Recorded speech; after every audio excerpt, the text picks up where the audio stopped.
ser benzedeira, ser rezadeira, com 114 anos, 100 anos de idade, é resistência, né? E esse é o maior exemplo que ela deixou para mim.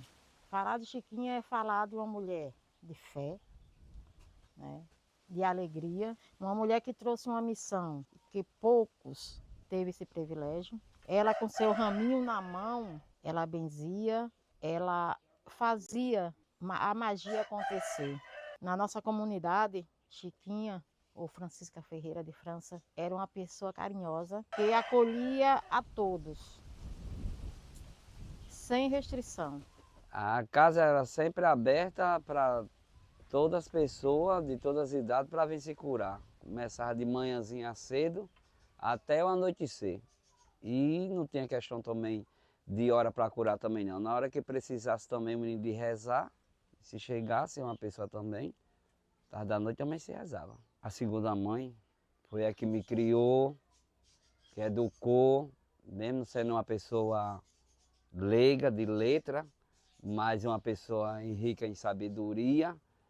E se criou 7 netos ainda, né? Fora os filhos dela, né? Com mãe de 14 filhos, fora os netos, foi criado tudinho.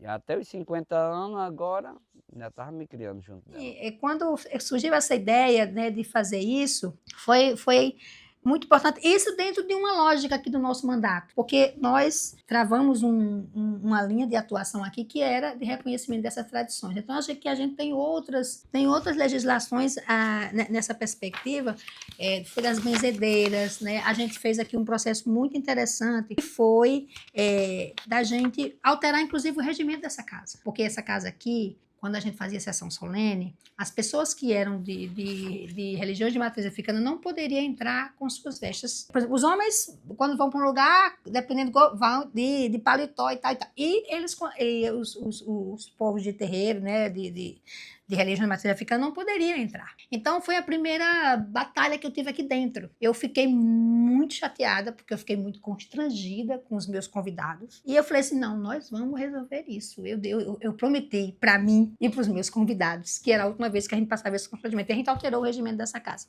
Interessante que a lembrança mais viva que eu tenho dela é justamente na questão política. Nós estávamos em campanha para presidente, né? E aí, numa visita que fizemos à casa dela, não uma visita política, mas uma visita pessoal. E aí ela tinha também uma mania de quem chegar na casa dela, ela rezar, curar, né? Benzer. E aí depois do benzimento a gente começou a falar sobre a situação dos povos aqui e como ela via hoje a importância da manifestação desses povos de comunidades tradicionais e principalmente de matriz africana. E aí, no meio da nossa conversa, eu perguntei para ela qual o sonho que ela ainda queria realizar. E aí, para minha surpresa, ela disse que o sonho que ela tinha naquele momento era que Lula ganhasse as eleições e que Lula ganhando as eleições, ela queria ter condições financeiras de comprar pelo menos um fogo para soltar na vitória de Lula. Eu fiquei surpresa, porque não era isso que eu pensava em ouvir, mas aí entendi também a humildade que ela tinha,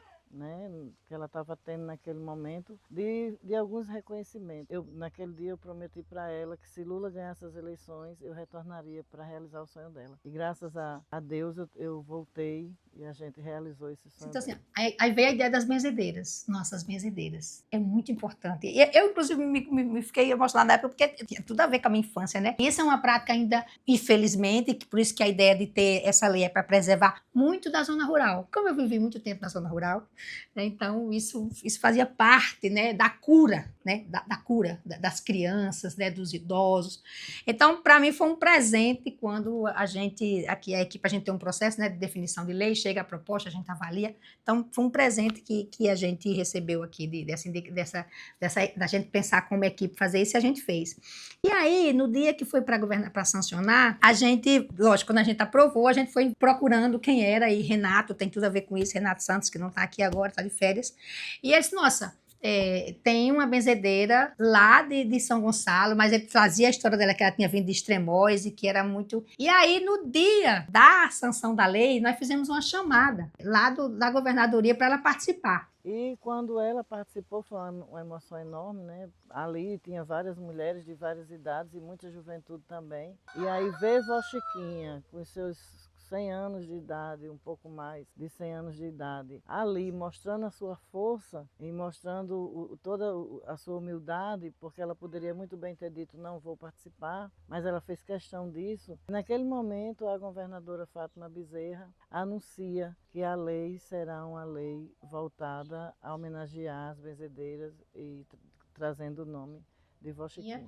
E foi muito, muito, muito emocionante. Para o nosso mandato, para o que a gente propõe, para o que a gente luta, que é a preservação da nossa cultura, que é a preservação dos nossos costumes, que é o respeito, né, à diversidade religiosa, essa lei, e ter o nome de Dona Chiquinha poderia ser diferente. Foi a benzedeira mais antiga, todo mundo a conhece, sabe que ela era referência nisso, então para a gente ter essa lei e homenageá-la com esse nome. Depois ela veio aqui na Assembleia, numa lucidez, assim, falando de namoro, as coisas.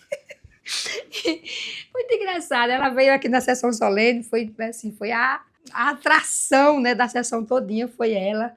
Então, nós somos muito gratos de ter tido a oportunidade de homenageá-la em vida, né, e ela ser parte da memória, né, da nossa ancestralidade. Eu digo que todo o processo de discriminação ou racismo, alguma coisa dessa forma, eu acredito que ela deve ter sofrido anteriormente, né? Até porque discriminar a Vó Chiquinha na frente de pessoas que estão ali justamente lutando a favor do acolhimento, a favor da igualdade, um afronto muito grande, né? Mas tenho certeza que em algum momento da sua vida ela passou por algum tipo de preconceito e discriminação, por ser uma mulher, por ser negra, por ser de tradição, de Jurema, de Umbanda, né? E por ser benzedeira. Nunca cobrou nem fez por interesse. Ela fazia de coração, fazia por amor, fazia por dedicação e até por missão também. Eu acredito que quando a gente recebe uma missão, a gente não vai se apegar a esse detalhe, eu só faço se me der isso ou aquilo. Então, Chiquinha, ao contrário, ela tirava até da própria mesa dela para dar a alguém. Então, Chiquinha é assim. Eu digo porque a minha família, quantas vezes Chiquinha não ajudou?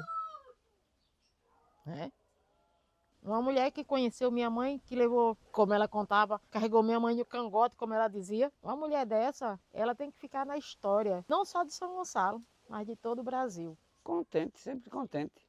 Vó nunca passou tristeza para ninguém. Sempre ela podia estar na frase dela, mas sempre era aquela pessoa contente, alegre, aquela virtude de viver.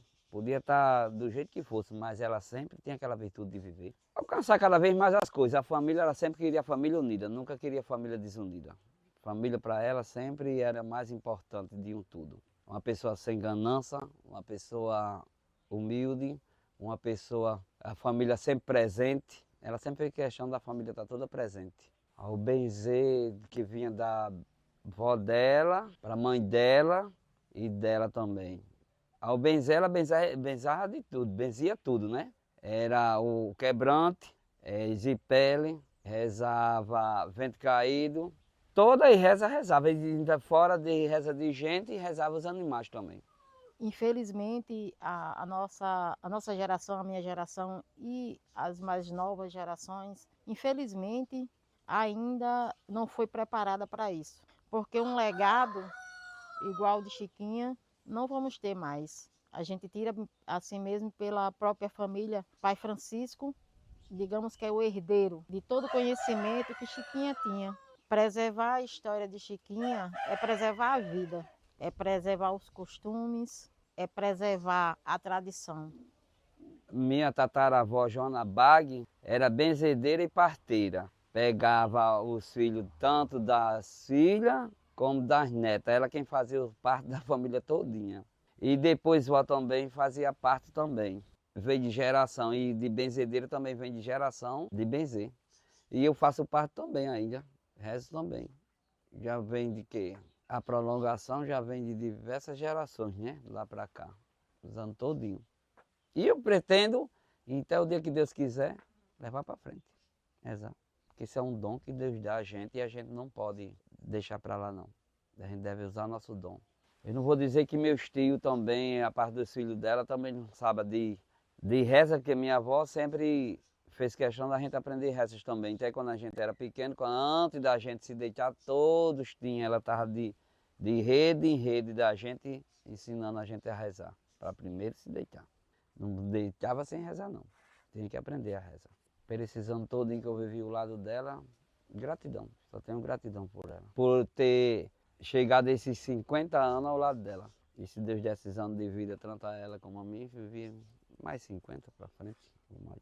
Portanto, essa lei de Dona Chiquinha, ela é uma reparação, né? Como as outras que a gente faz aqui na Assembleia. E a gente fica muito feliz de poder dialogar com muita tranquilidade, né? De poder celebrar, de poder homenagear, né? Nós vamos, inclusive, na próxima sessão, homenagear nosso querido cacique Luiz Catu, que eu espero que ele venha paramentado, uma lindeza que é. Nós, Potiguar, o Rio Grande do Norte é terra indígena, Potiguar é terra indígena, e nós temos a obrigação de celebrar. Se a gente não celebrar e não aprender e não contemplar o que foi para trás, nós não poderemos construir nem o presente nem o futuro, né? É uma luta que a gente coloca o nosso mandato à disposição para fazer junto com vocês. E Dona Chiquinha, onde ela estiver, está lá com a animação dela, e com essa nossa lei ela fica eternizada na história do Rio Grande do Norte como uma mulher que lutou para preservar a sua arte, a sua cultura, a sua sabedoria. Ela se manteve, olha, os seus 114 anos, bem viveu, ainda reza, ela assim, com todas as suas tradições muito firmes. Imagino que não foi fácil, né, para ela,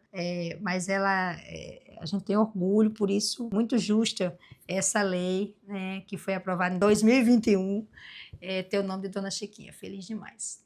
Eu espero que a resistência continue dentro de São Gonçalo do Amarante, né?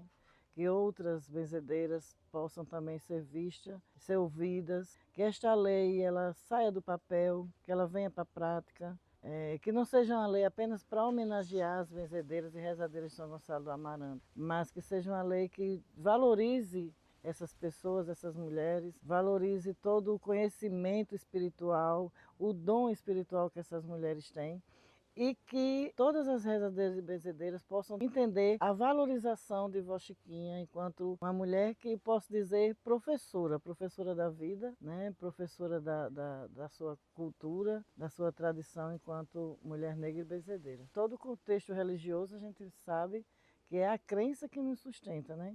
Então era a crença de Vó Chiquinha que a sustentava, era a sua fé nas suas orações, que a sustentava e que obrava, que a gente pode também falar, que obrava milagres, né? As crianças ou qualquer pessoa adulta que passava por aquele benzimento, com certeza era abençoada pelo sagrado.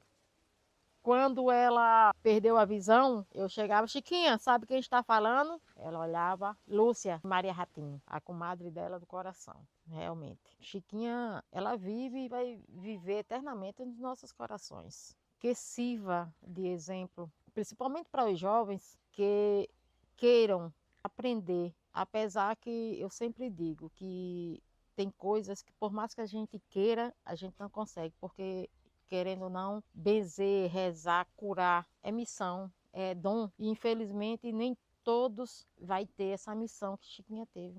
Quem era ela? Uma pessoa lidada com todo mundo, uma pessoa humilde, uma pessoa da paz, gostava de confusão bem longe dela. Foi nos meus 50 anos, que ela veio para os meus 50 anos, e eu disse, minha avó, a senhora veio para o meu aniversário, e quando for no dia 11 de janeiro, se Deus quiser, estarei no seu aniversário também. Que ela completou os 114 anos. Aí nós dancemos, brinquemos e tudo. E foi até o dia que Deus quis agora. Chiquinha, ela sempre fazia umas garrafadas, né? Ela sempre pegava uma planta e dizia, ó, isso aqui serve para isso, para aquilo. Ela sempre ensinava, né? Apesar dela não ser uma pessoa que vivia dentro, digamos, do terreiro, né? Mas ela era uma mulher de fé. É tanto que quando ela ficava doente, ela não queria ir para o hospital. Ela queria vir para a casa de Pai Francisco, que era ali que ela via a solução para o problema que ela estava sentindo. Então, a cura dela estava dentro de um terreiro. Mas o nome que iria simbolizar o que ela queria dizer é resistência, é fé, é manifestar a sua bondade através da sua fé, da sua crença. Não só a crença no sagrado, com a utilização das rezas, mas a fé e a resistência no sobreviver. Porque Vó Chiquinha ela foi uma mulher que ela viveu, né? Ela sobreviveu a opressões e viveu a sua vida no cotidiano com muita alegria e muita felicidade. Isso era uma coisa que ela demonstrava para a gente. É tanto que a gente não fazia nenhum evento com a presença de Vó Chiquinha se não tivesse dança, se não tivesse cânticos. Ela fazia questão de se levantar lá da cadeirinha dela e dançar e cantar com a gente. Então isso é um legado infinito e que todas as mulheres, não só as rezadeiras e benzedeiras, mas se espelhem em Vó Chiquinha e siga esse exemplo de vida que ela nos trouxe e nos deu até o seu último momento. Todas as vezes que eu vinha na casa dela, a gente fazia questão que ela benzesse. E ela também fazia questão de não deixar ninguém sair da casa dela se não fosse benzido por ela. É a sensação de estar em contato com o divino, né? De estar em contato com o sagrado, que é através da oração que a gente se conecta com o ser divino, com o ser sagrado. E na hora que a gente se entrega para uma pessoa benzedeira, para fazer isso, é porque de fato a gente tem a convicção de que aquilo ali vai nos curar. Né? Aquilo é o alimento da alma, aquela reza naquele momento é o alimento da nossa alma e o fortalecimento do nosso corpo. Uma frase que me lembra de Vó Chiquinha: minha filha, não desiste. É duro, mas não desiste. Isso ela sempre me dizia também.